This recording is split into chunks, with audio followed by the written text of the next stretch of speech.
Did you know that self-proclaimed cryptid hunters are a thing these days? Turns out there's these online communities full of sick badasses who order combat gear on Amazon and drive out to supposedly haunted locations to explore and film themselves. Why am I ranting about this? Apparently some shithead has shared the location of the plot of land that's been in my family for generations. Now you'd think owning an entire patch of woodland would mean we're rich, but it's actually really costly to take care of. No forestry work can be done there, and our staff is constantly patrolling the area looking for irregularities. It's a dangerous job, and we've lost more than a few hires in regrettable ways. Most of the time, when everyone's careful and meets the required precautions, everything goes over smoothly, and the things in the forest are kept in check.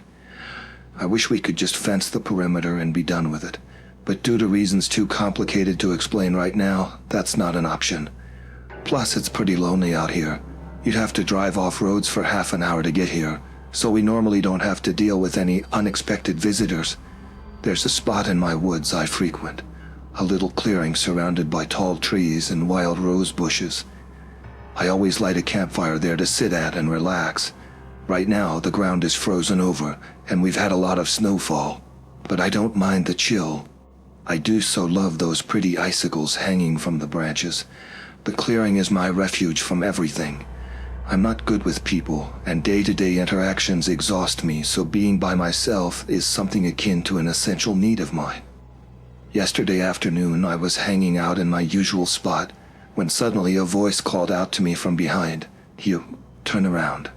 When I got to my feet, I found myself facing a young man of the very species I described earlier. Armed, cargo pants, combat boots, and camo backpack. There was a small camera mounted to his helmet. "What the hell do you think you're doing?" I asked, trying to keep my cool. He backed off, visibly puzzled. "I thought you were some kind of ghost. I'm the legal owner of these woods, and if you don't get off my property this instant, I will call the police," I told him. "Huh, why are you wearing a wedding dress?"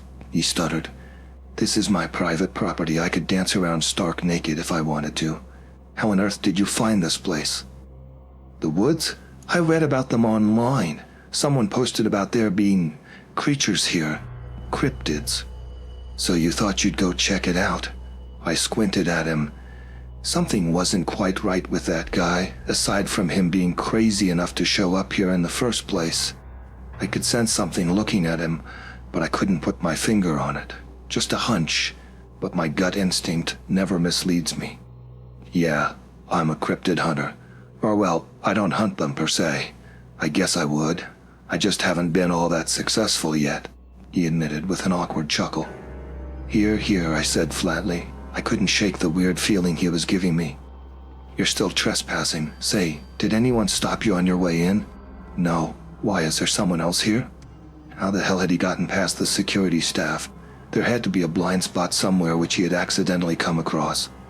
I decided not to let on how many safety measures we had in place. Better not to further pique his interest. "Nope," I lied, patting down my skirt. "Come on, follow me, I'll see you out." "Can't I just have a look around? If there is something in those woods, you'd be safer if I took care of it." "I'm certain." I was about to send him on his way a little more firmly when I realized it. There was a disturbance in his aura. Something had set its sights on him. "Were you followed here?" I asked sharply. "What? No, I don't think so." "Did you encounter anyone on your way? A man wearing his caftan crossed left over right?" "What's a caftan?" I ignored the question.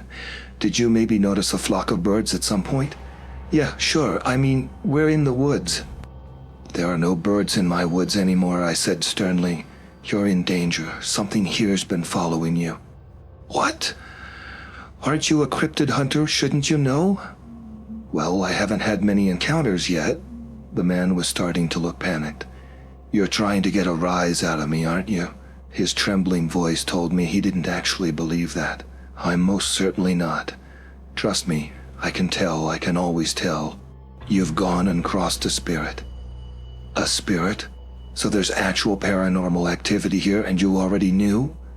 "We need to get you out of here," I hissed. "Come on, help me pack up. Douse the fire." He followed my instructions while I hastily gathered my belongings. Then we took off running. I spurred him on, hoping to get back onto one of the beaten paths leading out to safety. My heart was pounding in my chest, but I knew my companion was so much more afraid. He had every reason to be, and deep down, he knew. I didn't know what he'd expected, coming here in search of a thrill, but this was most likely too much for him. "What did you do?" I panted, not daring to slow down. "You must have done something to upset him. Did you try to fell a tree?" "I shot at a rabbit with my crossbow earlier. I only wounded it, though. It ran off on me," he gritted out in between gasps for air. "Who's he? I really didn't see anyone around. He can come in a lot of shapes." "Oh, for crying out loud," I snapped when he tripped over a root and fell, sprawling across the forest floor. I grabbed him and pulled him back up, grunting under his weight. He was heavy as hell with all that gear on. The trees were starting to let up, though. Hope renewed, I steered the Cryptid Hunter towards the light beckoning through the leaves. "Keep going, we're almost there." He wouldn't move. I gave him a bewildered frown. "What are you doing? Keep running, you dumbass." "You've been shitting me this whole time, haven't you?" he asked sharply. "There's nothing to run from, is there?" "Oh dear God." "Keep running," I repeated. "If you want to live, you need to get out." "Look, lady, I'm not going to play along anymore. You nearly scared me shitless back there, I'll admit that, but the fun's over. I'll get off your property, sure, but you could have just told me in a..." He fell silent upon realizing that my eyes were transfixed on something behind him. It stood tall between the trees, its enormous branch-like antlers stretching up to disappear in the foliage. Its head bore more resemblance to the skull of a diseased deer, bone exposed with bloodied strips of flesh hanging off it. Its body overall was humanoid, with rough, thick bark replacing its skin. Moss lined its back and unproportionally long arms. Twigs and leaves sprouted from its wide shoulders. It glared at us out of gleaming green eyes. The hunter slowly turned around to meet the creature's gaze. His face fell. "Kneel," I breathed, sinking down and lowering my head. The young man didn't react at first. "It's too late to flee," I repeated in a low voice. "Kneel and pray for his mercy." Finally, he dropped to the ground next to me. The Leshy proceeded towards us, his steps completely silent. I had already had a few close encounters with this beast, and I had prayed not to evoke his wrath ever again. I could only hope I wouldn't be punished for the explorer's transgressions. "I thought we had an understanding, you and I." The creature's voice chilled me like the icy forest wind. I felt one of its long wooden fingers reach out to touch my face, tipping my chin up and forcing me to look up at it. "Forgive us, my lord," I said quietly, holding the beast's gaze. "Then will you let me have this mortal?" My eyes began to fill with tears. I couldn't bring myself to respond. "I'll ask you again. Will you let me have this mortal?" "Please don't," I whispered. The man beside me had started to cry, sobs of fear shaking his shoulders. "Sweet soul, you do so hate carnage. I'll allow you to avert your gaze while I feast." Grasped by utter hopelessness, I turned the other way, hugging myself as I shut my eyes. Gunshots rang out, their volume stinging my ears. The explorer was probably firing away for dear life, but the futility of defending oneself against this creature with simple bullets didn't go lost on him. "Hey, lady, do something."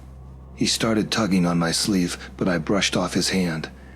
"Help me, I'm sorry for everything. Please, just help me." I couldn't, not anymore. My blood ran cold when the explorer let out a gurgling scream and was dragged away from my side. His cries of agony mixed with the sound of crunching bones, flesh and muscle being torn and blood spattering. I felt it hit my bare back warm and sticky, staining my white gown. Tears were rolling down my cheeks and my lower lip was bleeding where I dug my teeth into it. By the time the horrific noises had finally died down, it felt like an eternity had passed. A satisfied growl rumbled somewhere behind my back.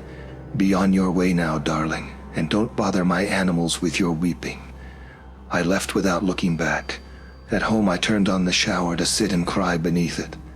I tried to tell myself that this Cryptid Hunter wasn't a great loss to the world, but even if his hobby of choice had frankly been dumb and ill-conceived, he'd probably still been a normal guy, despite it all. That's what I thought about while I went around my property, searching for traces of his entrance. I found his vehicle, a beat-up brown pickup truck, on the outskirts of the eastern side of the plot of land. I disposed of it discreetly. Poor guy. He'd only wanted to see some action, though it could be held against him that he'd never looked up what a leshy was. The first time I'd encountered the leshy, I had known what he, or rather it was. My mother had warned me, telling me that while benevolent at times, he and those of his kind had a habit of stealing young women. I held her teachings dearly, and I still do, seeing as I actually inherited our land from her side of the family. She educated me about these grounds, about the dangers within them. Even before she died, I would take long walks through the woodland, setting up camp here and there, and basically spending all my free time in them. The winter, around the same time that I started wearing my wedding dress, I was taking a walk to check out the grounds after the first snowfall.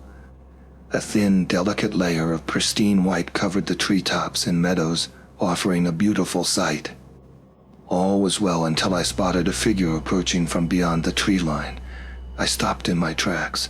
Nobody was supposed to be wandering around here except for myself and my family's employees, so either this guy had gotten lost, or he was one of the local entities. He drew nearer and nearer, stopping just a few feet ahead of me. Taking in his appearance, my heart sank. He was wearing a caftan crossed left over right. His bearded face bore little trace of emotion, and he was holding a large cudgel.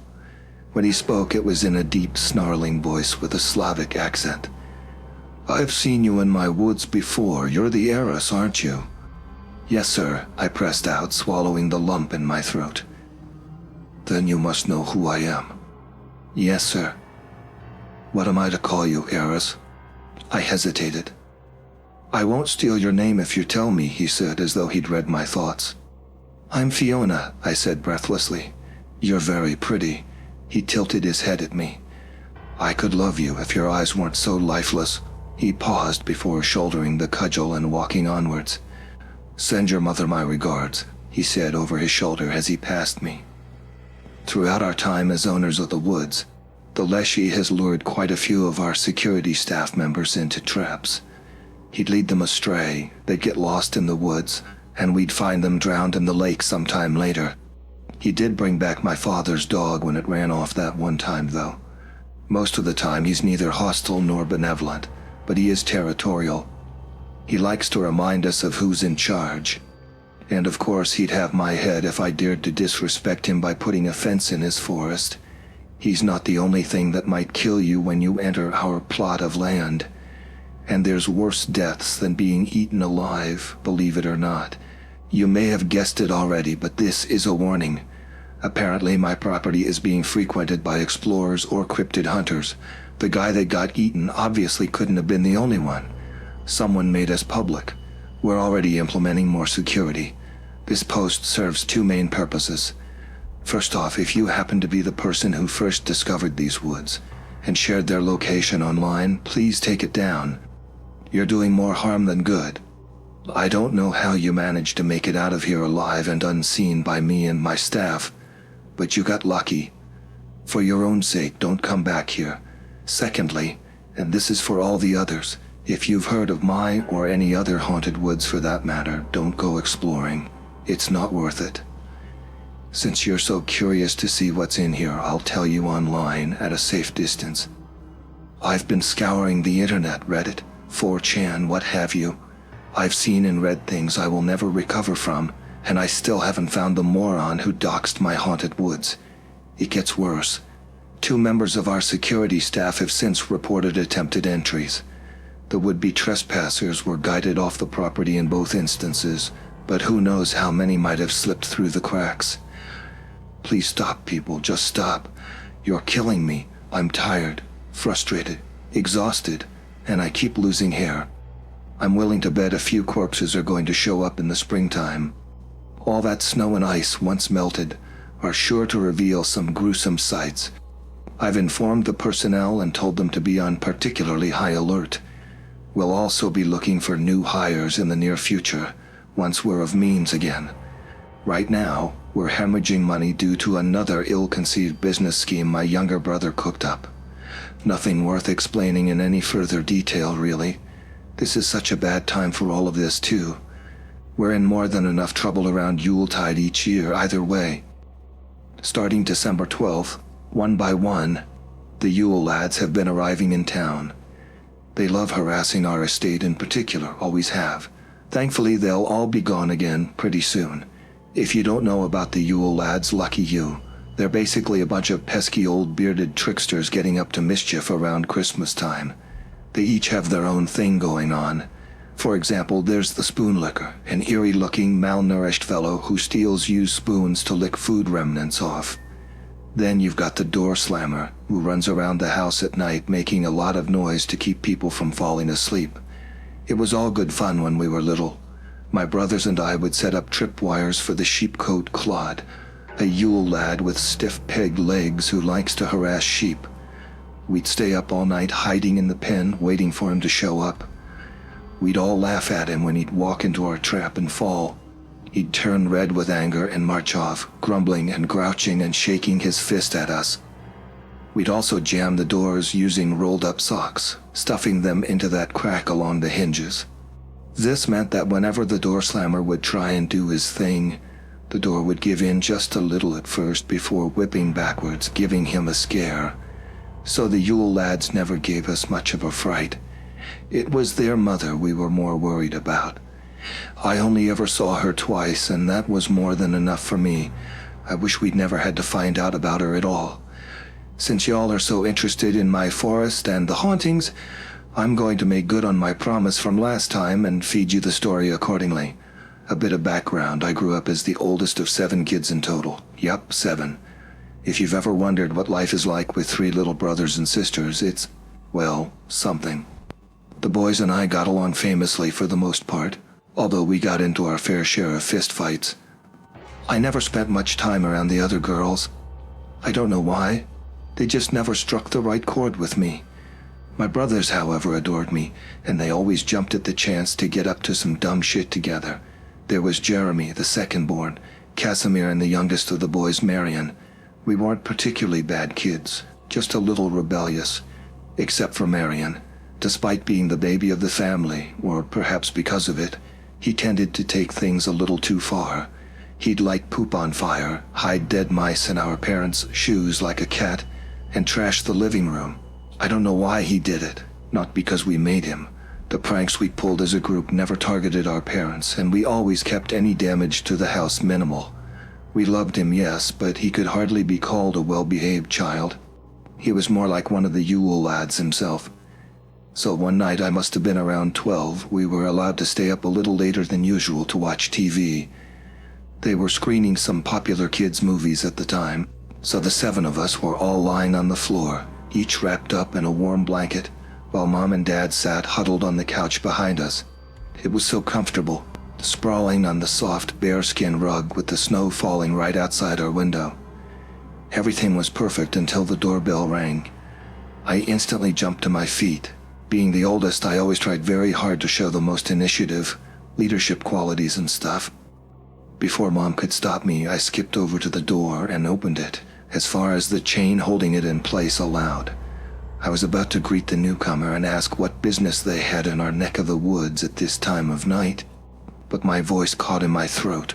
The woman peering in at me through the crack was the most ghastly person I'd ever seen in my young life. She wasn't just tall, but enormous, her giant form hunched over and her large head hanging low.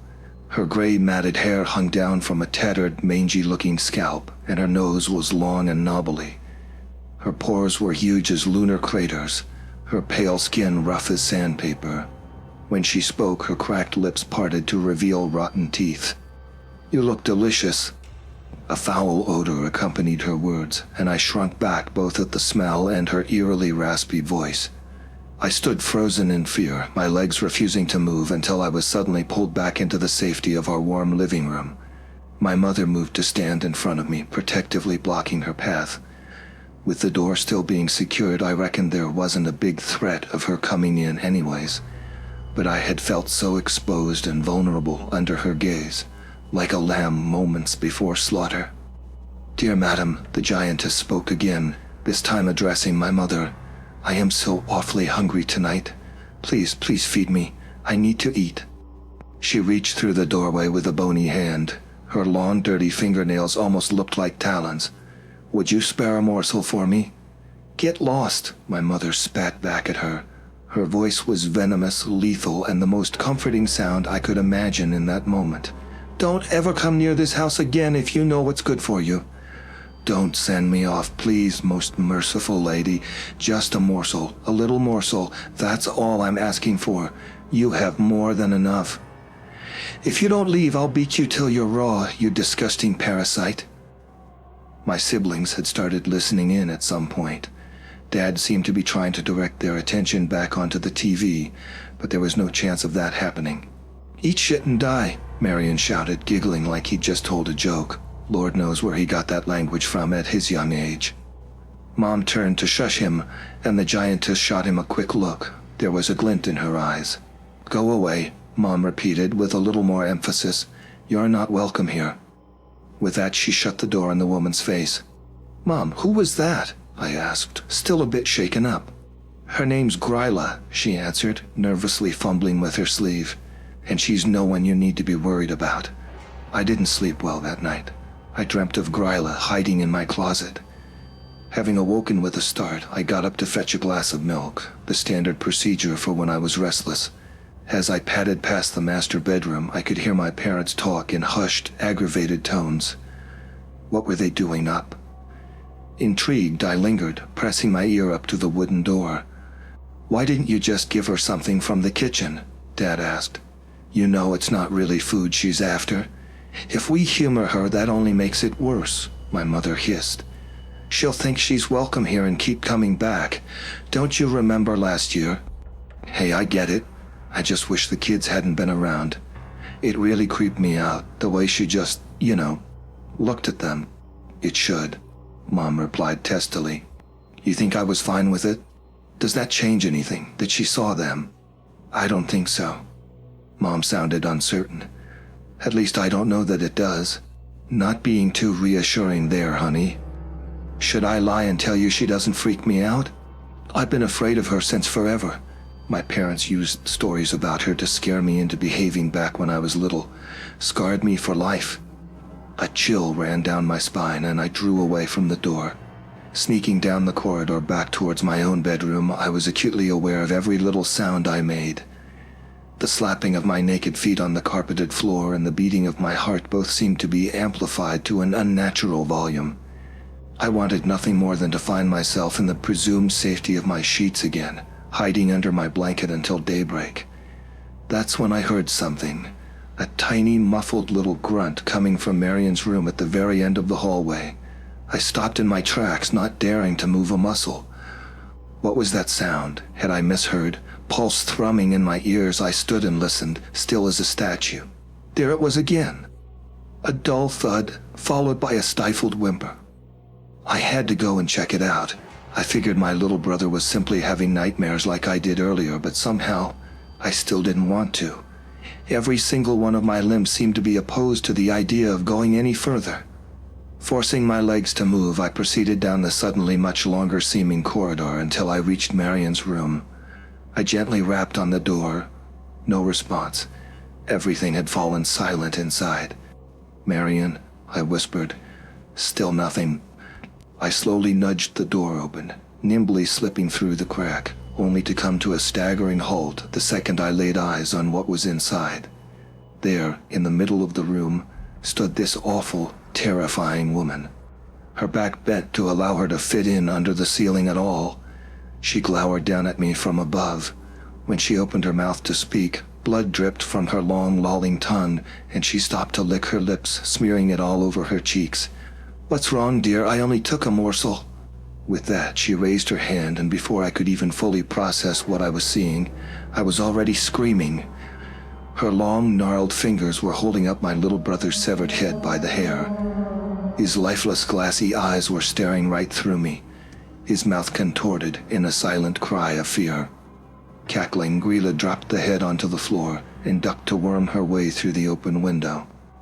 I saw her running through the snow outside into the direction of the woods, her dirty gray shawl trailing after her, and her laughter lingering in the chilly winter air. When my parents came storming in mere seconds later, my mother broke down instantly. Her wails of shock, of grief, loss, and heartbreak were more harrowing than the voice of the giantess. I fell into my father's open arms, pressing myself against him as my body was shaken by sobs. We shut and locked the door behind us to keep the other kids from coming in and seeing what was left of Marion. For a while it was all we could do to sit and weep, all huddled up in a large, shivering pile. None of us got up, not even to close the window through which the cold wind was blowing in. Christmas time was never quite as much fun after that. No one ever set foot into Marion's room again. We buried his head out in the yard, then barricaded his chamber from the outside. That was it. Suddenly my parents were short a child, and I was without my little brother. A life had been erased with nothing anyone could do about it. A fresh wound to each member of the family that couldn't be healed except through time. You'd think this tragedy would bring us closer together, but I actually believed that this was the night we all started alienating. My mother never let anyone in on her misery except me. To her, I was always the child who'd suffered the second most, the one who'd found Marion's head. She'd always wanted to make me the official heiress to the woods, and her decision only cemented itself through the bond we thus formed. She stopped doting on my siblings as much. She never neglected them, but made it clear I was her favorite. Dad started kind of resenting her for it, and by extension me. Yeah, I think that's how we all began drifting apart. We'd never grow back together. The big house would slowly empty, leaving only me and my staff. Recounting this has been painful, obviously. I hope you'll take it as another warning not to come here. Our property isn't a funhouse or a Halloween attraction. I have dedicated my whole life to keeping this forest safe, to keep the things inside from spilling out. So please, have a little respect for my efforts, just a tiny little bit. This time of year is really something. Frost is painting the window panes, the snowflakes look like tiny stars falling from the sky, and I found a corpse on my property today, or rather, one of the security guards did. He called me right away, talking in that sort of low, empty tone. He sounded dead inside, for lack of a better word. Miss Novak. He fell silent for a few seconds, like he hadn't really thought of what to say next. You should come to the Red Meadow, I think. What do you mean, you think? I asked, a little annoyed, seeing as I'd been busy with some computer work at that moment. I instantly regretted my brusque tone. There's a body. I nearly dropped my cell phone. Suddenly feeling weirdly disconnected from myself, I staggered to my feet and began fumbling for my keys. I'll be right there, Gus, I promised, voice trembling before ending the call. The Red Meadow is a wide plain right outside the eastern edge of the woods. It's full of these strange scarlet flowers. They're about the same size as a regular old daisy, and their petals are shaped a bit like tiny hearts. Weirdly enough, we've been unable to identify them. There are many flowers like them, but none are an exact match. My father used to be obsessed with them. He was always picking and drying them. He never found out more about them either, though. Today, a blanket of snow covered the meadow, yet the intense red of the flowers still managed to shine through in some places. I could see Fergus standing near the tree line, stiffly waving to me. His shallow, labored breaths rose from his lips in tiny plumes of vapor as he jogged to meet me halfway. I didn't see it happen, he said dryly. I heard screams, I followed them, and there he was. Whatever did it was already gone by the time I got there.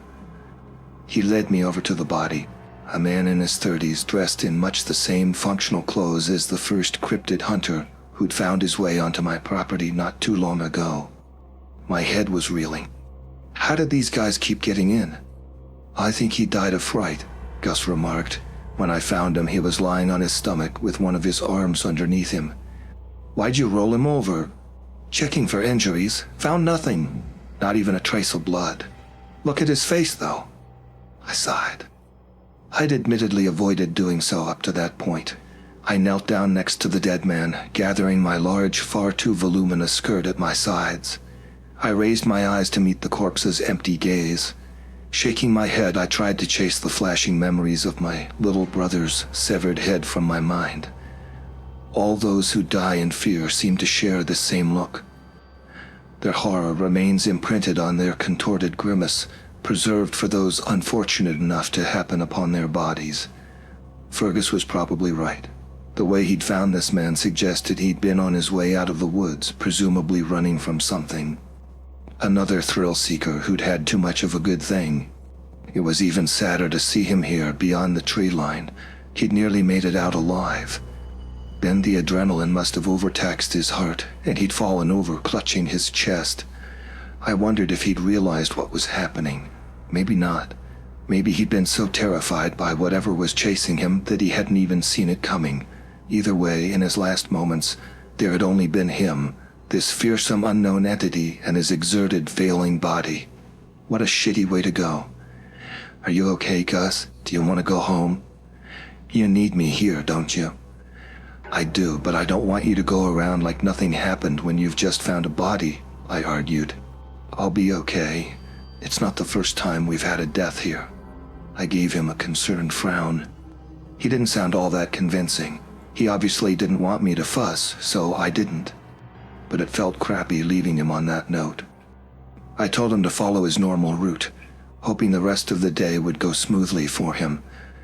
To me, however, this corpse meant a lot more work. First off, I would have to dispose of him. It's not like we go entirely unnoticed out here. We could get a visit from the police in due time. Now, my family has maybe 2 or 3 friends among the local authorities who know what's really going on in these woods. They're likely to see to it that if someone goes missing on our property, no further inquiries are made. Imagine a search being launched in my forest. It'd be a bloodbath.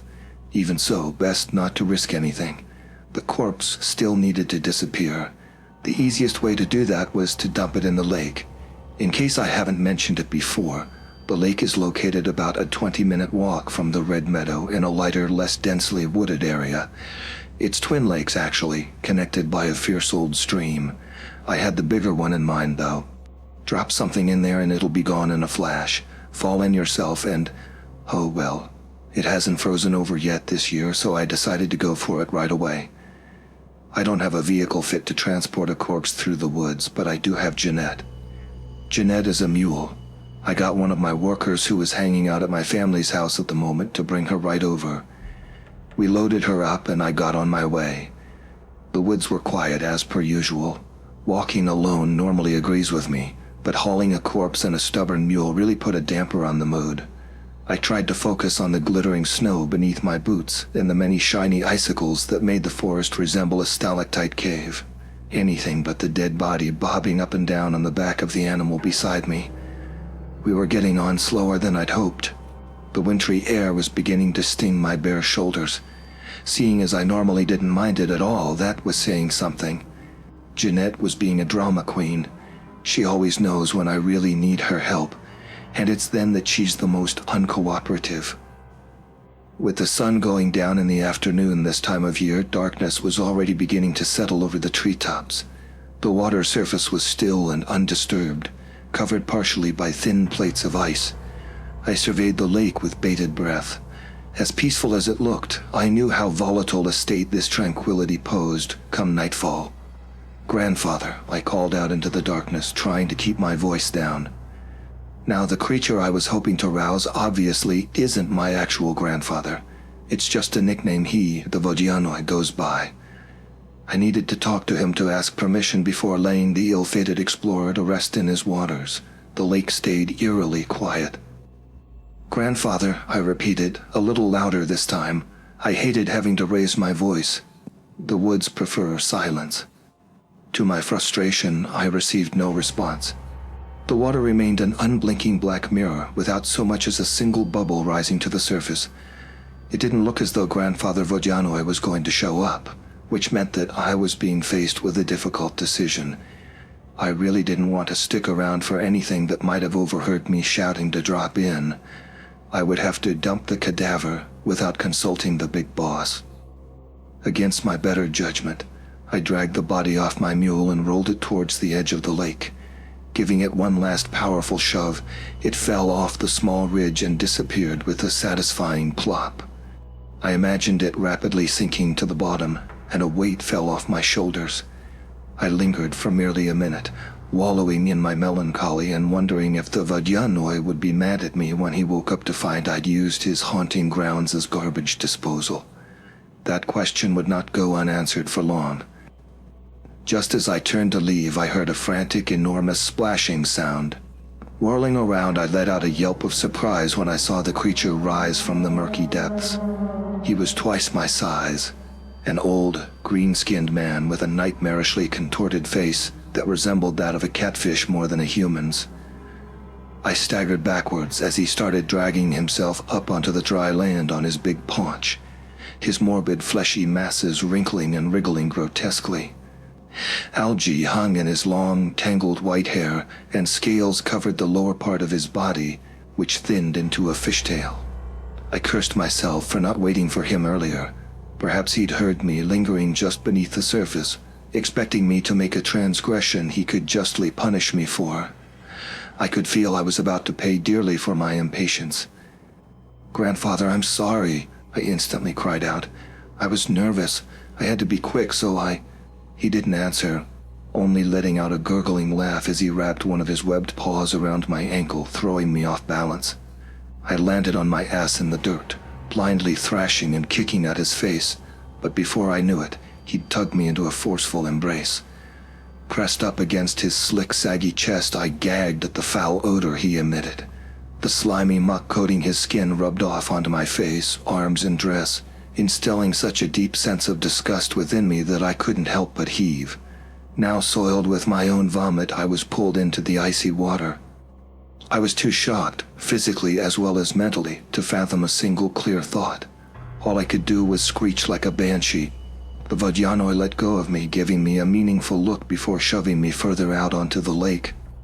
My dress bore me up, and I was sent gliding through the water. "I do so despise impertinence," he called out to me, his voice equal parts rage-filled and amused. It was raspy, wet, and blubbering, as though he was retching out water from his lungs with every word he said. "See you at the bottom." With that, he sank down, not causing a single splash. Shit. Mom had warned me never to stand too close to the water's edge. What the hell had I been thinking? I started swimming towards the ridge again, only to realize in horror just how difficult it was. My voluminous skirt was already soaked, its weight seemingly doubling mine. There was white all around me. My puffed sleeves had tightened, gripping my upper arms like chains. I was fighting against my own wedding dress, and it quickly gained the upper hand. I was barely able to stay afloat, much less reach firm ground again. My head kept bobbing under. I couldn't keep it above the surface for long. Gasping for air, my rapid movements brought me closer and closer to exhaustion. Just as I was sinking down once more, I caught a glimpse of a menacingly tall silhouette looming over the lakeside. "Quick, take my hand if you want to live." The Leshy's voice cut through the water. I could hear it clearly even when submerged. Summoning my last bit of strength, I flung myself out of the water and reached for the monstrous log-like arm he extended to me across the surface. It was long enough for me to climb it like an entire tree, but I was still too heavy. The dress dragged me under. I couldn't pull myself up. Sputtering and gasping for air, I dug my fingers into the Leshy's bark skin. "Shed your gown," the wood demon commanded, urgency swinging along in his tone. "Wench, it'll drown you." "I can't," I cried out. "Pull, just pull, I'll hang on." He let out a growl, then abruptly drew back his arm, taking me along. Plowing through the freezing water, I felt a relief unlike anything I'd ever known. Once I was close enough, he grabbed me with both hands and lifted me out of the water, dropping me beside my mule. Jeanette had been standing beneath one of the old lakeside trees, resting up and not really minding my near-death experience. Coughing up dirty cold water, I huffed and panted, trying to catch my breath, while furiously rubbing my own upper arms to try and regain some semblance of feeling in my frozen skin. I didn't see the Leshy change form, being more occupied with myself at that moment, but when I looked up again, I found the bearded man with the cudgel standing over me. "Why didn't you get out of your dress?" he asked testily. "I couldn't. It's hell to get into in the first place. You really think I can just pull down a zipper and it comes off?" He looked almost annoyed. It was odd seeing him display such a human emotion. He caught himself, though, straightening up and clearing his throat. I hope you're aware you just caused me some trouble, potentially. The Vadyanoi is the lord of this lake. He's unlikely to appreciate my intrusion. What are you getting at? He didn't respond right away. Instead, he gave me a long look, appraising me. I'll tell you what, Eris. I'll see you home safely so that you don't freeze to death or get taken advantage of. All alone out here as you are, I will have saved you, and you are going to repay me. The air felt even colder all of a sudden. I yearned for a dry, warm blanket to wrap around my shoulders, but my garments were drenched and more likely to freeze me into a statue. As much as it pained me to admit it, I needed his help dearly. I'll pay you back accordingly, I promised, pressing the words out between chattering teeth.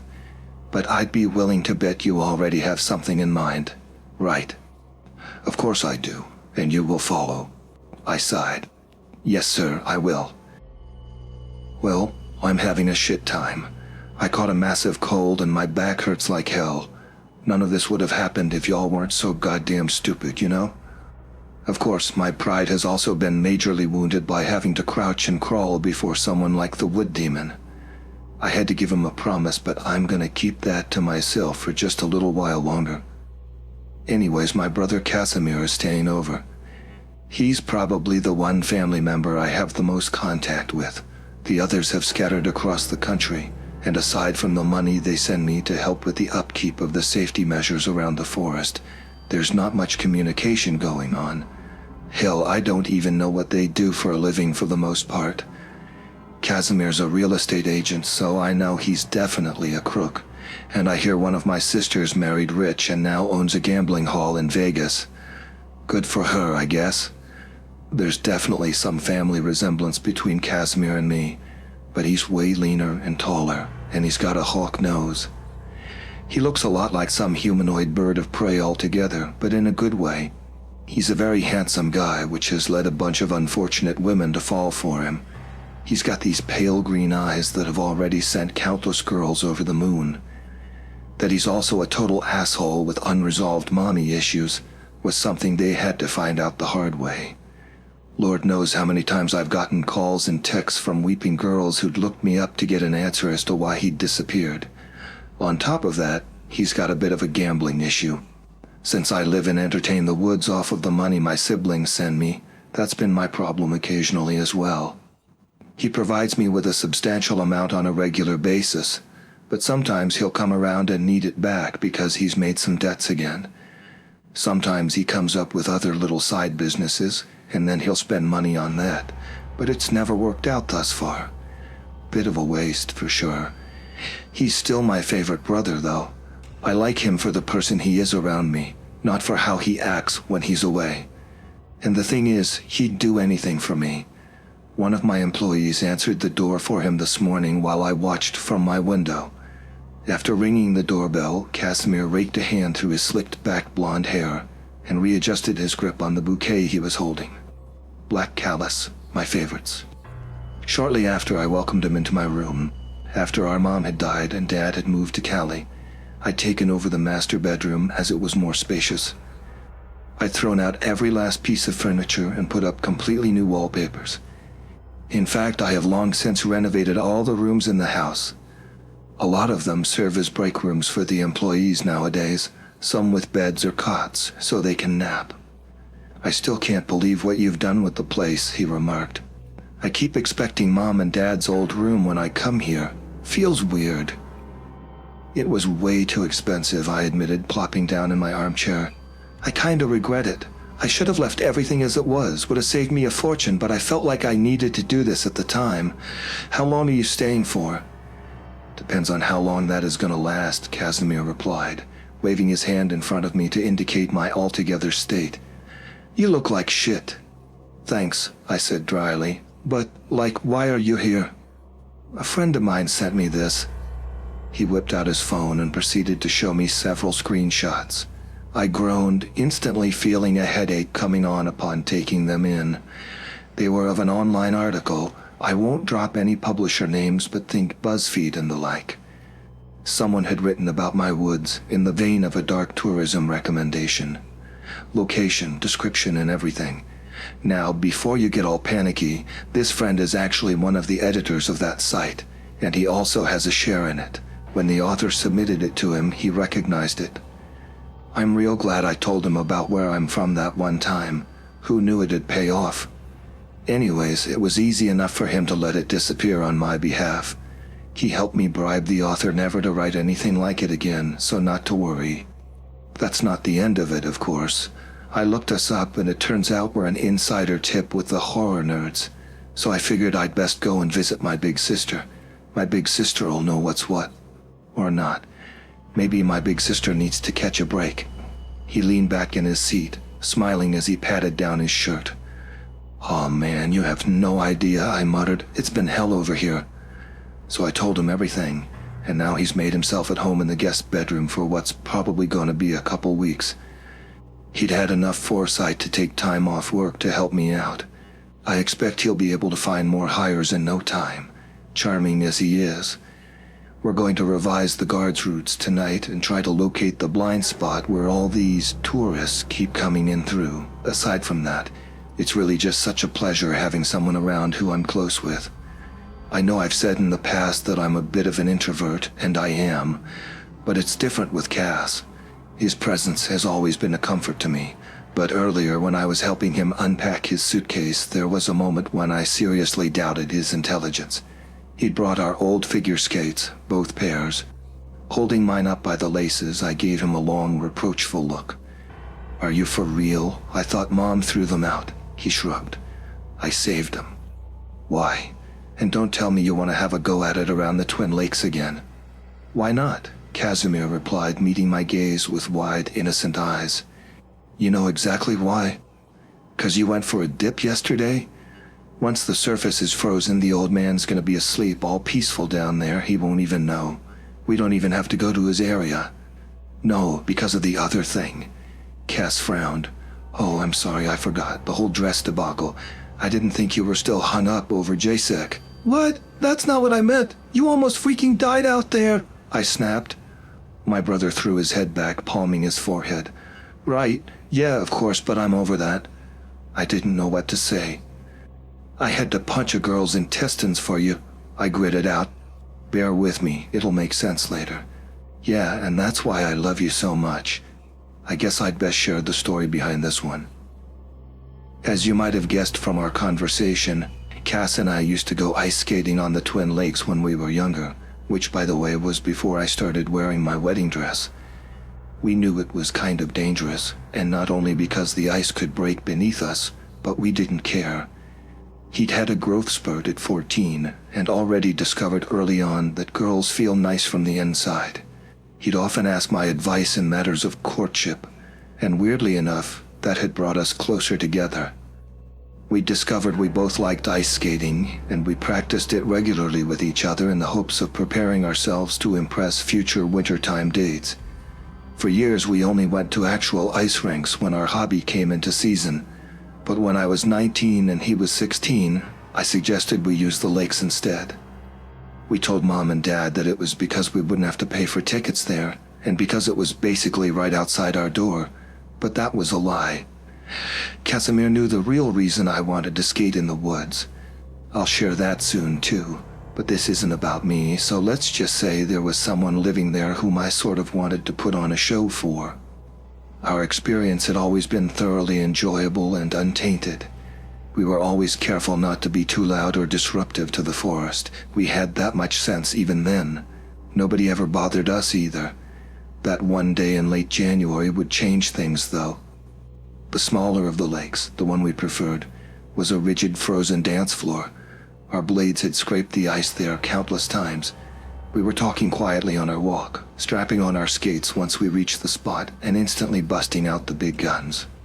We had already learned some figures and jumps, and we were pretty good for two self-taught kids. We soon noticed we'd forgotten to bring something to drink, though, and we were way too thirsty to carry on without.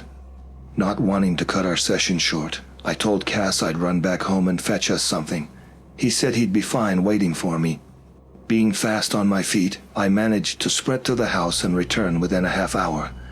Upon my return, I found my brother grinning from ear to ear. Handing him one of the bottles I'd brought, I asked what had gotten him so tickled, but he wouldn't say. I should have known something was up right then and there, but I shrugged it off. We continued on with our skating and went home before it got dark. Casimir was giggling to himself the entire time. We'd wanted to go the day after that, too. Casimir was particularly excited at the prospect. Having a habit of sleeping in on the weekends, I woke up around noon to find out from my mom that Casimir had already left for the lake around 2 hours ago. Did he say anything else? I inquired. No, he seemed rather excited though, Mom replied, carefully cracking an egg into the frying pan she was standing over. Sit down, honey. Your brother might have ran off on me, but you are going to stay for breakfast, if you can even call it that anymore. Assuring her I'd be back in a jiffy and apologizing profusely, I made a break for it before she could chase me down with a plate. I suddenly had an extremely bad feeling about all of this. I threw on my jacket in a hurry and headed out the door. Upon reaching the lake, I slowed down, sneaking around a little and hiding behind trees as I got closer. I soon spotted Casimir sitting on the ridge by the lakeside, feet dangling just above the ice. He was laughing, and the cause of his delight was apparent. There was a girl sitting on his lap, tickling his chest, neck, and armpits. So that's why he'd been so eager to get back here. He had probably met her the day before when I was away. She was completely naked, so quite obviously non-human, but the fun they were having seemed to be innocent enough. I didn't really care who my brother fraternized with, and more than a few forest dwellers I'd encountered were kind-natured and rather peaceful, so perhaps there wasn't actually cause for alarm. Casimir's giggling filled the air as he started curling up in the snow, the girl leaning over him. Not wanting to stick around and watch them make out, I turned around and went on my way back home.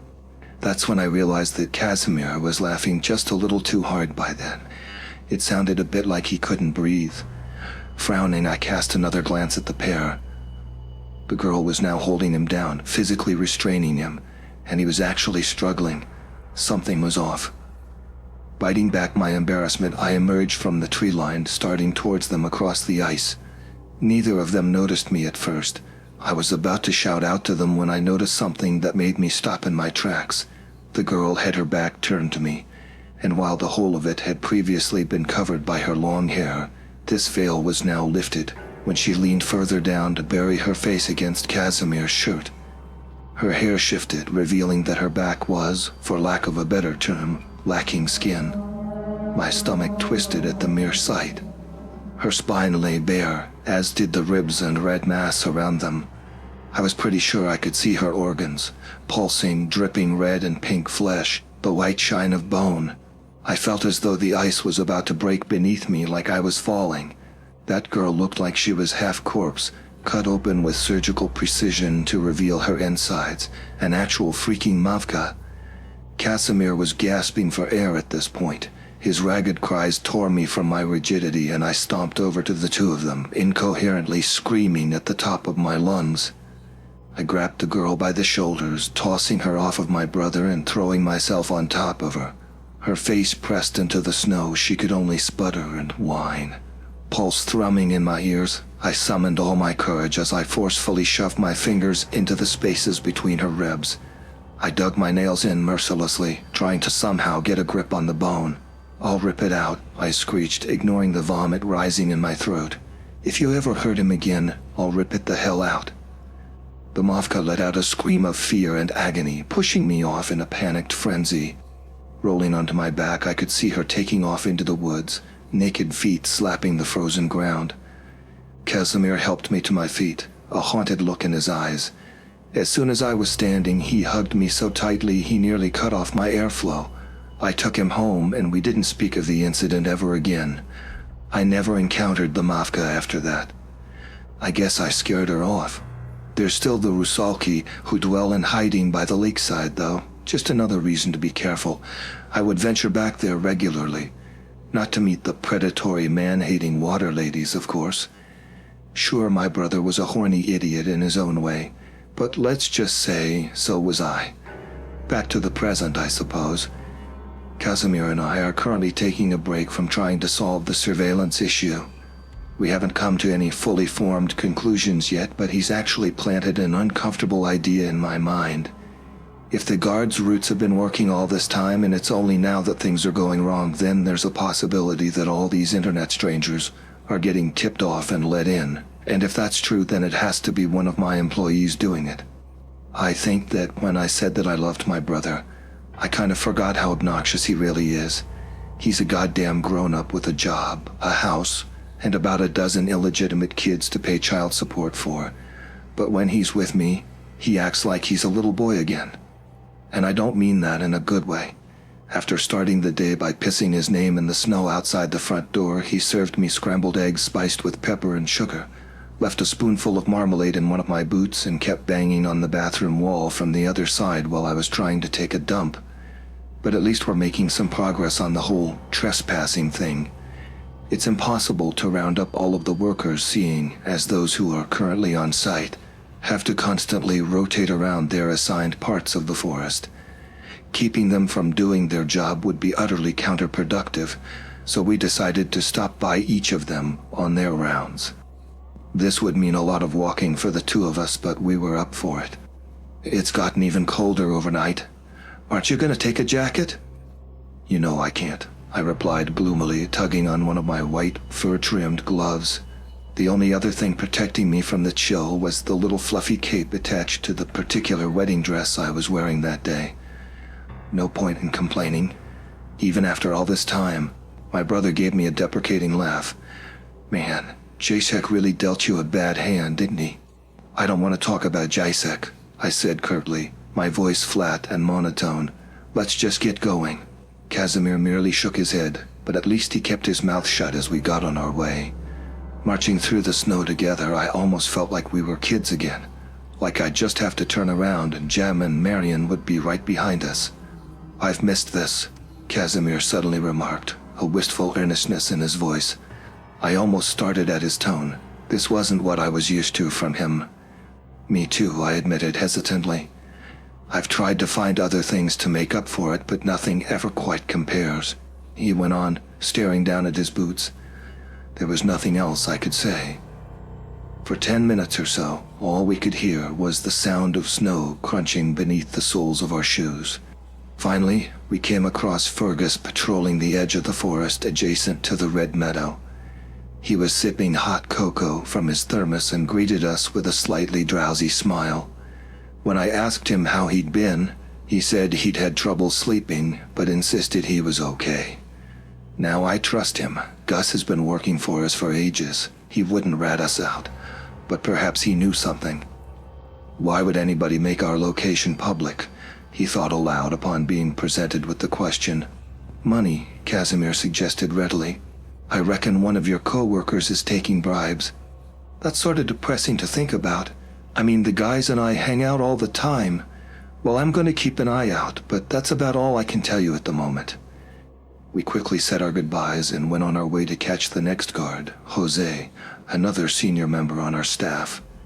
He didn't know anything either, but we still stayed to chat a little, and he seemed to be genuinely concerned. We went on to look up the others too, but to cut it short, we got nothing out of them. Casimir said that it was a good thing we'd at least spread the word, and made it known that we were suspecting one of them to be sabotaging us. Still, we needed answers, and I had an idea of where to get them. There's a small bathhouse on our property right next to the main building. I believe my great-great-great-grandfather constructed it. It consists of a changing room and a steaming room, and it's actually really lovely, though none of us have used it in ages. I pay a lady to take care of the sauna nonetheless, though. Like many places on our estate, it's not as uninhabited as it might seem at first glance. It's a special place. I was actually born there. Hell, maybe even conceived too, but that's a little more unlikely. My mother insisted that it was a place of great spiritual value and danger, but she never used it for any of the activities she claimed could be conducted there. That's not all, though. When I was 16, I decided I wanted to go for a steam there. Mom was practically the only one to ever really use the bathhouse, and she'd been quite enthusiastic for us to try it out together. I had stayed far away from the place up to that point. It had always kind of creeped me out, what with all the talk of supernatural energy. but I was intrigued as well, and when I was 16 I figured it was time to check it out. Besides, steaming could be nice. So I went inside with Mom on a day just as cold and wintry as this one. Both of us were wearing crosses around our necks, which Mom said we'd have to leave at the door. This rather confused me, but I readily left one of my boots outside for us, and we placed our necklaces inside. We undressed in the changing room and each grabbed a bath broom on our way in. The bath brooms were simple bundles of birch twigs. Their leaves were already strewn all over the bathhouse floor. But when I asked Mom why we didn't just buy sponges or some actual stuff for the bathhouse, she only said that it was better to stick with natural materials sometimes. We'd fired up the sauna and were sitting in the steaming room. Nothing much happened, so I was actually quite at ease. The room had heated up quickly. It was a lot more intense than your normal sauna level of hot, though. Still, I found it rather enjoyable, and my mother appeared to be perfectly used to it. We didn't talk much, save for the occasional quip or remark. "Why don't the others ever come here?" I inquired. "This is kinda nice." "Dad says he doesn't like the heat, but I think he's just scared," Mom replied, idly playing with her bath broom. "I'm glad you aren't. What's there to be afraid of? Sure, it's a pretty old building, but oh, it's not the building, it's the spirit." She gave me a meaningful smile. "We'll talk later. Let's keep it down for now, shall we?" That admittedly kind of freaked me out. It wouldn't have been the first time I'd encountered a supernatural entity, but just because you're used to something does not mean you should lose your respect for it. "So we're not alone right now?" I asked quietly. Mom grinned, shaking her head. Leaning over to me, she whispered, "He's hiding behind the benches." Despite the heat, her words sent a cold chill up my spine. "I think I want to leave," I muttered, rising to my feet. Mom looked a bit disappointed, but didn't say anything to stop me. Just as I was heading for the doorway, I felt something sharp and pointy raking down my back, painfully tearing into my skin. I let out a sharp scream, spinning around only to find that Mom was still in her seat, frozen as a statue, staring at me with wide eyes. "What the hell was that?" I whined. I could feel blood trickling down my lower back. My mother, freeing herself from her rigor, rushed over to hug me, casting an accusatory gaze into the room. "That was totally uncalled for," she shouted, her anger directed at somebody I couldn't see. "Come on now, honey. If the miserable old grouch doesn't want company, we'll just be on our way now," she told me, taking my hand and pulling me out into the changing room. Just as we were about to set foot through the doorway, we were stopped by a gush of scalding hot water hitting our backs. Both Mom and I cried out and spun around, just in time to glimpse a frail, hunched-over figure disappearing behind the benches. My heart was racing in my chest when the air suddenly filled with a strange, uncanny gibbering. It sounded like someone talking backwards, but really fast and in an eerie, low, brittle voice. Whatever lived inside that bathhouse, we'd angered it. "Let's just go," Mom squeaked, sounding like a little girl. She didn't have to tell me twice. We didn't take the time to dress, merely grabbed our clothes and sprinted, barefoot and naked, through the snow back to the safety of our house.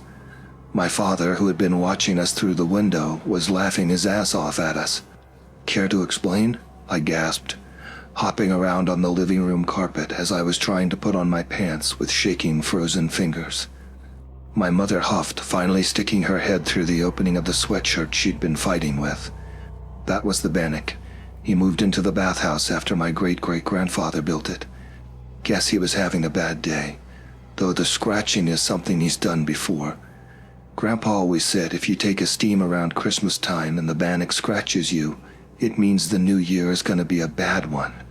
But I don't really care, you know. You're my daughter, and the old skunk better keep his hands to himself around you." "But the scratching thing, is that like an actual prediction?" I asked, still kind of shaken. "Oh, I don't know, but I wouldn't trust the Bannock anyways. He's such a moody, dumb geezer. You know, he invites the woodland demons to bathe with him at night. That's why he doesn't want any crosses or religious items in there." "Shouldn't we see to it that he's, like, appeased?" I inquired cautiously. Mom snorted. "I won't. Let him rage in there if he wants to. He can burn down the bathhouse for all I care. I'm not going back there any time soon after this." That same night, I snuck outside with a bucket of water. It had a pink block of soap swimming around in it, and seeing as I had stupidly filled it all the way up to the brim, I had to take great care not to spill anything. I had tucked a bunch of fir branches under my arm, increasing the difficulty of my endeavor. Once I finally reached the sauna, I sat everything down in the snow to knock on the door. "Hello?" I called out softly, trying to keep my voice from trembling. The bathhouse was lying in complete and utter silence. If there were any spirits inside, they were having a really quiet gathering. "I'm sorry to disturb. It's Fiona, from before. I've come to apologize." Sure, I didn't actually believe I'd done something wrong, but it was best to take the humble route with beings like this one. I knew that even back then. The Bannock most likely didn't care about my standpoint. Ever so slowly, the door to the building swung open. Total darkness was waiting behind it, and I was reminded of a huge bear opening its mouth. While this felt like a prompt to step inside, I refrained from doing so, instead placing the bucket and the branches atop the stoop. To this day, I believe the creature inside must have been able to hear my heartbeat. That's how loud it seemed to me. I almost jumped when a bony arm with saggy, wrinkled pale skin reached out from the pitch-black opening to pull my offerings inside. To my relief, the Bannock didn't shut the door immediately. Taking note of this opportunity, I summoned all my courage and spoke up again. "I was wondering if that was a sign you gave me earlier. Is the new year really going to be bad for us?" For a moment, everything was silent. Then the strange gibbering started up again. Something about that noise was deeply unnerving to me. My skin crawling, I considered turning back and making a run for the house, when I suddenly realized that I could actually make out certain words amidst the jumble. "Particularly for you." I swallowed, dread pooling in the pit of my stomach like a cold, heavy liquid. "What's going to happen to me?" "I don't know exactly." "Am I gonna die?" I whispered shakily. "Just a part of you." "Please, sir, tell me what you mean," I implored, growing desperate. Maybe it was the fear in my voice or the fact that I'd brought him those gifts, but something appeared to have moved him enough to beckon me closer in that rattling, breathy voice of his. I hesitantly crept up the stoop, crouching down in front of the half-open door. "Do you promise to keep up this bathhouse? Will you see to it that it is clean and bring me soap and water?" "If that's what you want," I said slowly, "then hold your head and receive my gift." With that, he pressed a gnarled finger to my forehead. His skin was damp and soft, leaving a wet spot between my eyebrows. "This will not enable you to see the future, but it will help you see imminent danger when it's hiding in plain sight. It's not infallible, and you might yet fall victim to your own naivety if you're not careful, but I'm sure you'll find it an improvement to your own weak senses."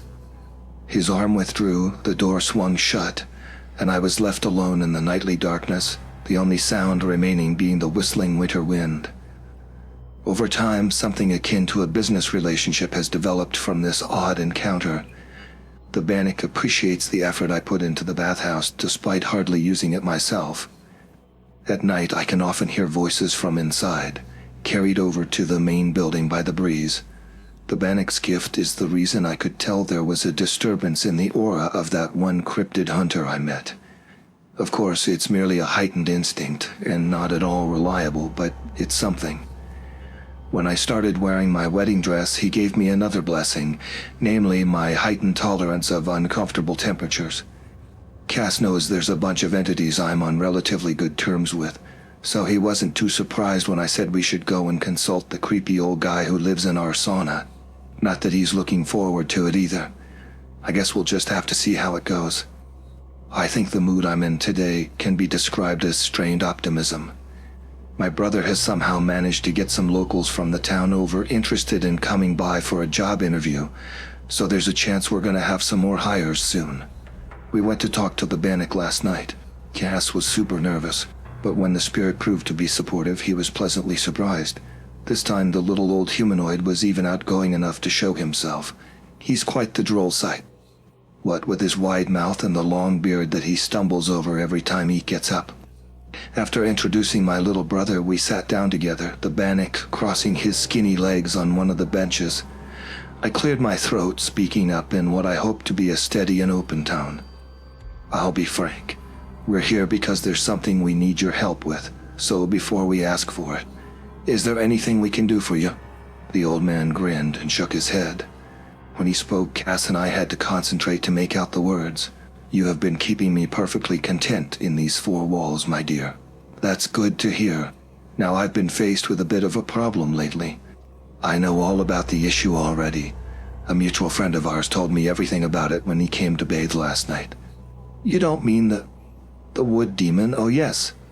I wouldn't exactly call the Leshy a friend. So is there anything you can tell us? Someone's been playing you false, the spirit replied, idly combing his beard with his fingers. That much you must know by now. Yeah, we figured, Casimir remarked glumly. Can you tell us who? Not exactly, I'm afraid. I only see bits and pieces of the future, not full visions and not of the present. But I do have something to share with you. I leaned forward. Honestly, I'm glad for any advice whatsoever right now. Oh yeah, we are desperate, Cass added, nodding eagerly. Go to the old black mill. You'll find answers there. I froze up like someone had poured a bucket of icy water over me. The black mill? Cass repeated, eyes darting from the spirit to me. Isn't that where Jasek used to live? I don't want to talk about Jasek, I hissed. Babanik let out a wheezing laugh that quickly turned into a coughing fit. I'm aware that something happened at the mill, Fiona. You wouldn't believe how many visions I had of you at the time. I don't need to know the details to understand that you made a major fool of yourself. You acted like that sixth sense I presented you with was taking a vacation, along with all your other higher faculties. I could feel the heat rising to my cheeks. I don't want to talk about Jasek, I reiterated with stern emphasis. Well, you'll simply have to if you want to secure these woods. And doesn't the Leshy have your word on that? The old man cocked his head. Remind me what he'll do if you don't follow through. Here it comes. The promise I made to the wood demon. No use in keeping it to myself anymore. I have until the end of the 12 nights between the years to fix this mess.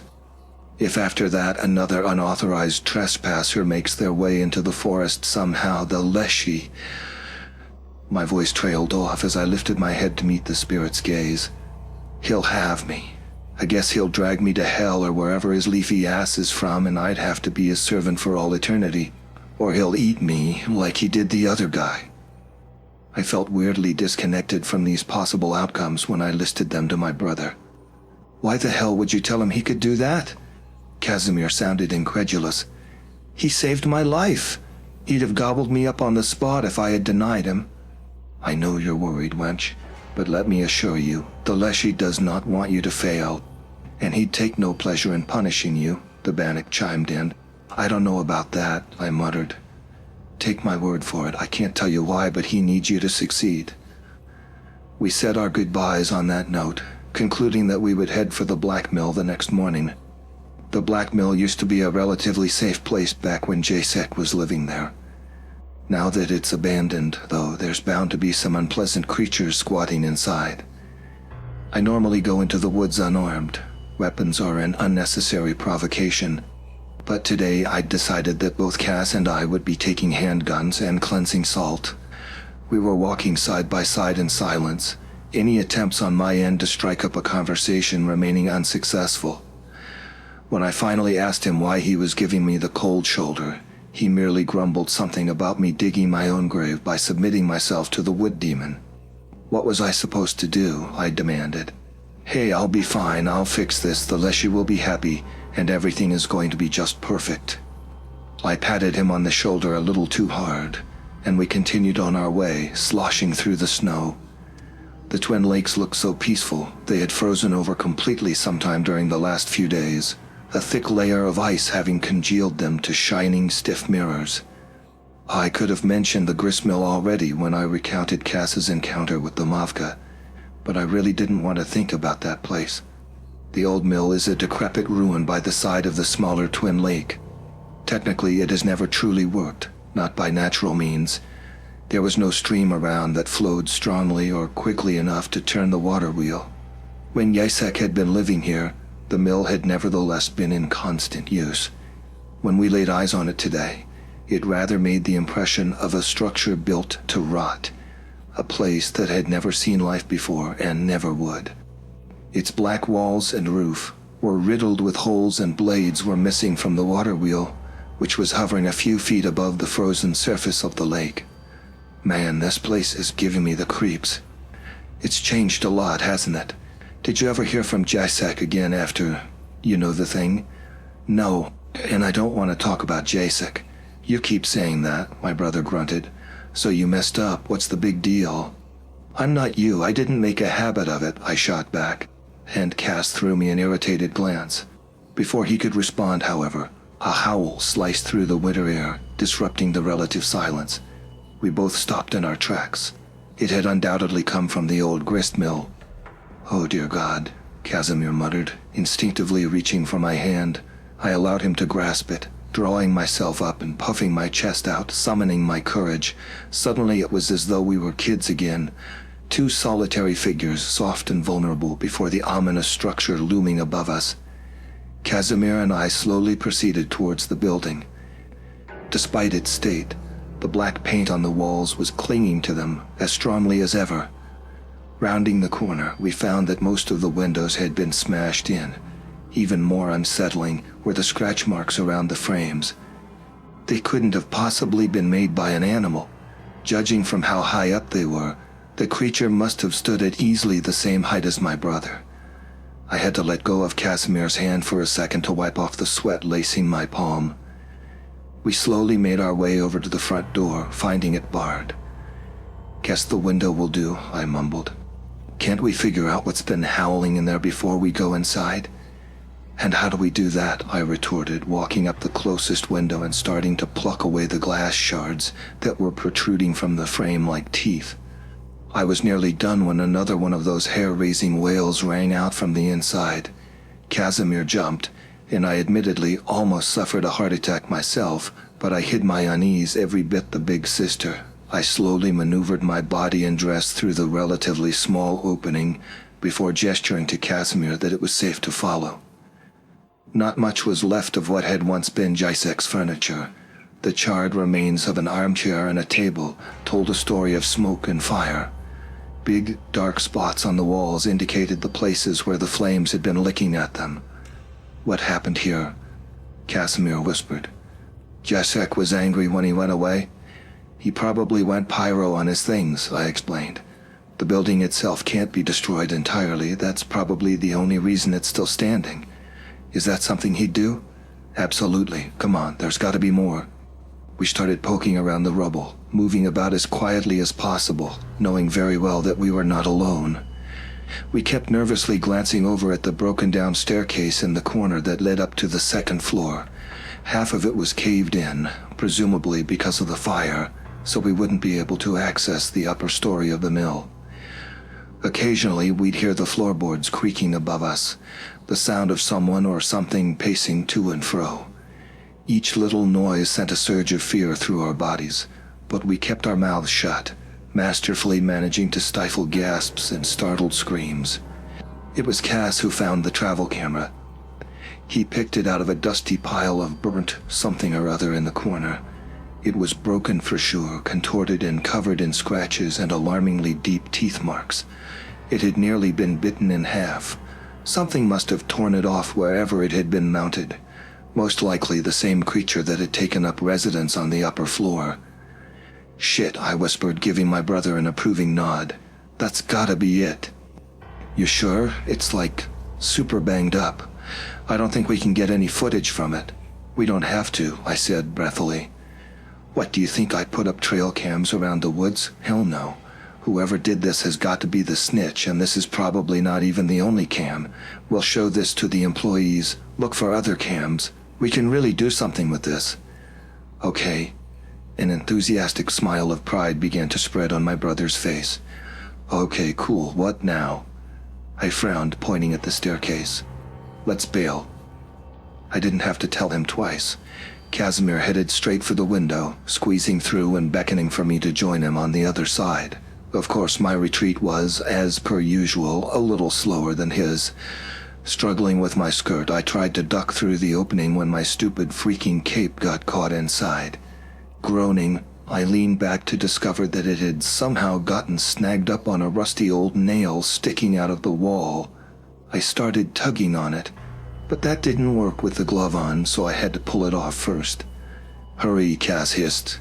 "Yachek's house kinda doesn't want me to leave, I think," I answered, forcefully tugging on the fabric. Finally it tore, and I was sent tumbling out the window, cutting myself on either the nail or a glass shard in the process. I cursed under my breath, but the thump of my fall had not gone unnoticed. The same howl we'd heard before pierced the air. Floorboards started creaking and cracking inside the mill, accompanied by the sound of fast, heavy footfalls dashing down the broken stairs. "Oh shit. Okay, go, go, go. Don't look back," I yelled, pushing my brother forth as we began staggering through the snow back into the direction we'd come from. Casimir tossed me the busted camera as he got out his handgun. Another howl, then the sound of wood splintering. This freaking thing was following us. Cass was smart enough not to use his weapon right away. There was still a chance we could lose this beast, whatever it was, among the trees. Things were starting to look dire, though. Soon enough we could hear it running up behind us, panting and growling. Both my brother and I were starting to grow slower, our breaths coming out shallow and ragged. Casimir was red-faced and wild-eyed, struggling to resist the urge to look over his shoulder. "It's catching up," he cried out. "Keep going, we can make it." We totally couldn't, not at that rate. Another blood-curdling howl, then, strangely enough, a bark. I recognized that sound. I came to a skittering halt, and so did the creature. Casimir had stopped a few feet ahead of me, screaming at me what the hell I was doing. "Don't shoot," I warned him, raising my hands. "It's okay, I think this is kind of a misunderstanding." Slowly, I turned to face the entity, letting out a soft gasp upon laying eyes on it. It was a black, shaggy wolf dog the size of a man. One of its eyes was missing, as was part of its ear. It was only skin and bones, and it reeked like a whole-ass sewer. "Hey, I know you," I said softly, taking a hesitant step towards it. "Do you remember me?" The dog sat down in the snow, lowering its dripping snout and proceeding to press it to my neck, sniffing fiercely. I stood still as a statue, my eyes shut, trying to ignore my mounting panic. The beast could rip my throat out right then and there, but deep down I knew it wouldn't. Finally, it drew away, huffing as it got to its feet, or rather, paused and turned to trot off. "Wait, ain't you starving?" I called after it. "I have food at home I could—" The dog ignored me, walking away with its head held high. I pressed my lips together, feeling the sting of rejection. "I thought Yasek took his dog with him when he left," I remarked. Casimir just looked at me in pure bewilderment. "That's what that was?" "It's waiting for its master." "Oh." My brother gazed after the creature. "Am I supposed to be relieved now?" 10 years. It's been 10 years and that dog's still waiting for him." I sighed. "You think it'll let me feed it? Did it seem angry to you?" "'Cause I think it's still angry at me." Cass shrugged. "I'd sure be mad. You're the reason it's human up and left, aren't you?" "Wait, was Jasek human?" "I don't want to talk about Jasek. Let's just go home." To be continued. Most of my younger employees are sort of afraid of me, which isn't something I ever wanted to foster. It's just because of the wedding dress. They probably think I'm either secretly a ghost or a little nuts. I find that regrettable, because I'm a really nice person and I deserve to have friends. I like being alone, I do, but if the only people talking to you on a regular basis are a flesh-eating tree monster and a naked old man living in your sauna, you're bound to start overthinking your life choices. At least with my little brother by my side, I know I'm not all alone in this. We've had a pretty eventful day here, actually. We spent the early hours traipsing around in the snow outside looking for more cameras, and we found 2. They were well hidden, and I would have probably never noticed them if we hadn't been searching for them specifically. They were mainly located in the deeper parts of the forest, but leaning towards the western edge, so we figured they had to have been put up by a guard assigned to that area. We have 3 people on staff for that route, and they're always rotating shifts. We called in a worker who was currently off the clock, and didn't mind a few extra bucks to cover their section while we had them gathered in the main building for a little talk. The guards in question, Ira, Tom, and Clara, were sitting on my living room couch, all looking a bit worried. I tried to focus on their aura, but nothing seemed to be amiss at first glance. Cass was standing in the corner with his back against the wall, arms crossed in front of his chest. I gave him a nod, and he stepped forward, picking up the plastic bag on the floor beside him and proceeding to empty it on the ottoman. 3 trail cameras came clattering out. We had already removed their SD cards. I could only hope that this time, the unease I evoked in some of my workers would motivate one of them to come clean. As you know, we've been having a bit of a security issue as of late. Seems like somebody's been trying to benefit from the woods financially, with surprisingly little regard for human life. I'm paying you guys to keep this place safe and hidden, and one of you has been doing the exact opposite. Clasping my hands, I made an effort to look like an authoritarian boss. You're gonna have to tell me who. Silence. None of the 3 seemed to be willing to look me in the eye, let alone answer my question. You people disgust me, Casimir spat out in an unnaturally deep and gruff voice. Oh dear God. You don't know what you're doing, he went on, sounding like the bad cop from a movie. People have died because of you, and yet here you are pretending like nothing's wrong. What the hell was he doing? I tried motioning for him to shut up, but he didn't react. So, what's it gonna be? Either you speak up and we talk this out, and maybe my sister will have mercy on you, or you keep quiet and all 3 of you will face the consequences.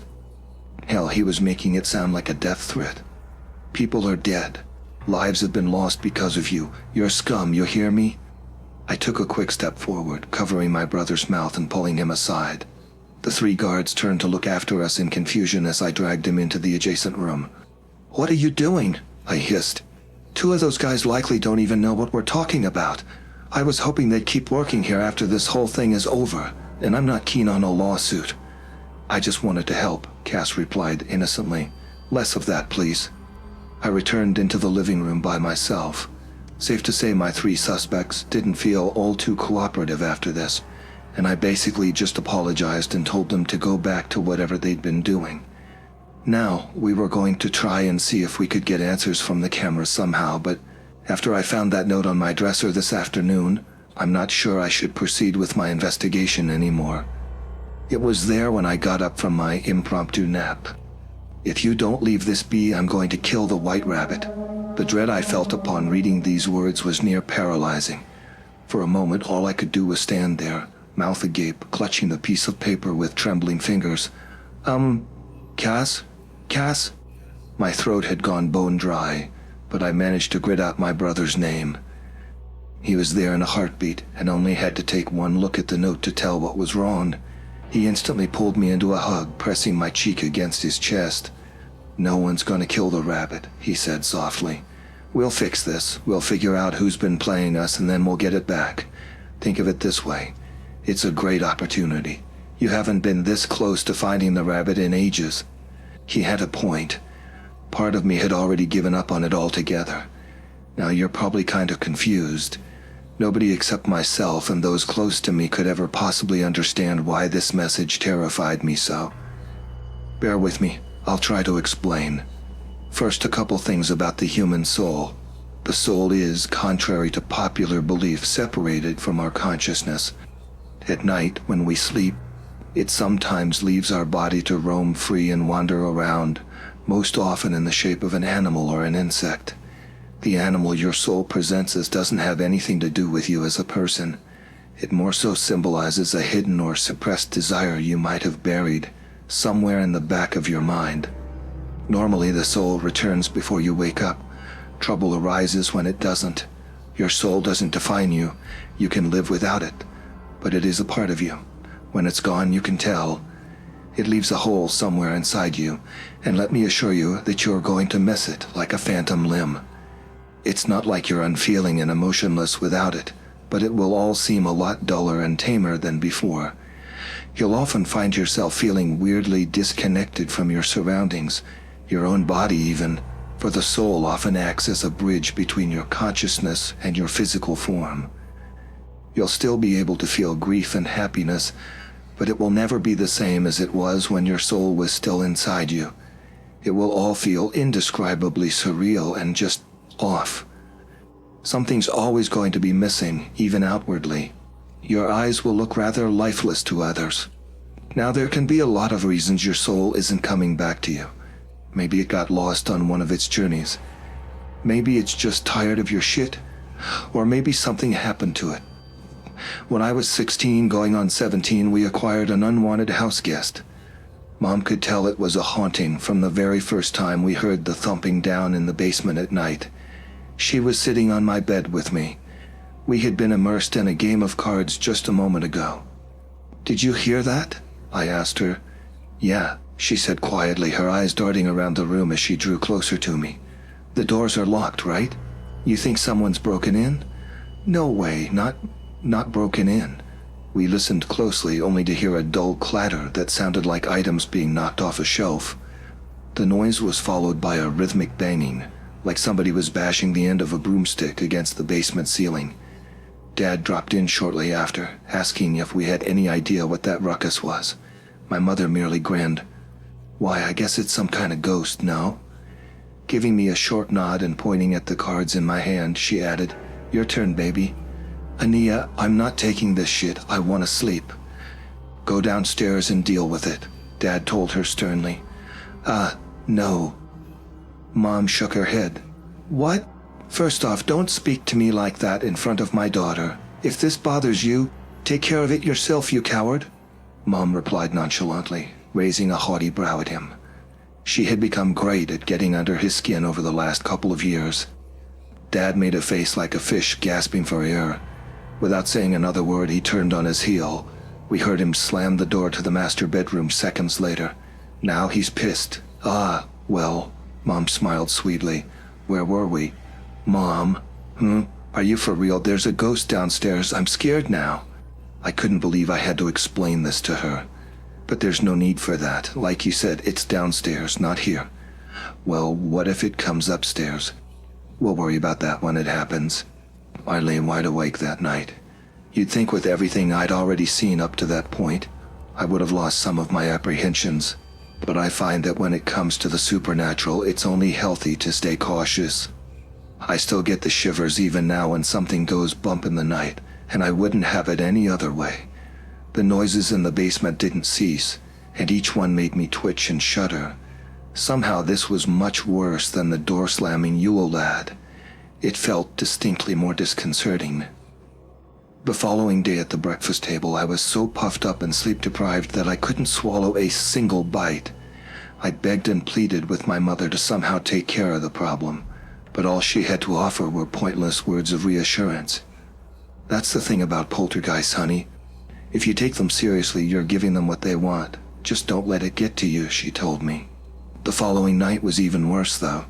The noises had moved up onto the ground floor, and whatever was causing them had absolutely wrecked our kitchen and living room. The trash can had been knocked over, books were lying on the floor beneath their shelf, plates and glasses had been shattered. On top of that, my younger siblings were now just as terrified as me, so Dad became a lot more insistent about it. Mom finally agreed to check out the goings-on, asking me if I wanted to stay up with her and wait for the ghost. I wouldn't be able to sleep anyways, so I figured I might as well.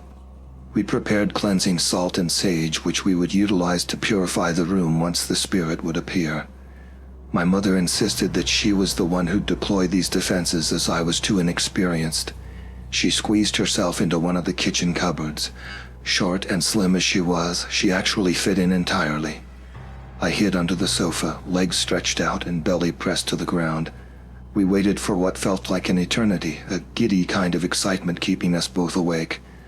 I was still just as afraid, but something about secretly expecting the haunting to happen was really thrilling. It did happen, and none too late. Around midnight was when the first pots and pans started clanging together. My heart rate quickened instantly, and I dug my teeth into my lower lip. The air in the room suddenly seemed to jitter as ragged breaths, and an eerie wheezing sound rang out from the kitchen. My entire body tensed in fearful anticipation. I was filled with a nervous energy that made me feel like I was about to explode. Floorboards creaked as footsteps started moving towards the living room area. I had expected Mom to use her cleansing salt at this point, so I was a bit confused as to why she was letting the ghost proceed. I admittedly couldn't see very much from my hiding place, but I could tell it definitely wasn't my mother coming out of her spot. The steps sounded weird and wrong. Peeking out into the darkness, I could make out a pair of unnaturally thin legs moving about in the room. They were extremely unsettling to look at, all gnarled and bony. Perhaps we'd been wrong about this entity. Granted, I'd never seen a poltergeist before, but this was a much more physical form than I'd imagined one to possess. The legs started dragging closer, and that's when I realized that they ended in big, pointy chicken claws instead of feet. This was definitely not a ghost. Cold sweat broke out on my forehead as my mind started racing with thoughts about what could have possibly found its way into our home. Mom had most likely already realized we'd made a mistake, and that was why she was staying in hiding. The creature started stomping around so heavily that the porcelain on the shelves started jangling. The thing began to jump all across the floor, kicking down chairs and eventually flipping our table. The bangs and crashes were loud enough to make me wince each time, and its hopping made the floor shudder beneath me. I was too afraid to keep watching, opting to press my eyes shut and block out the noise instead.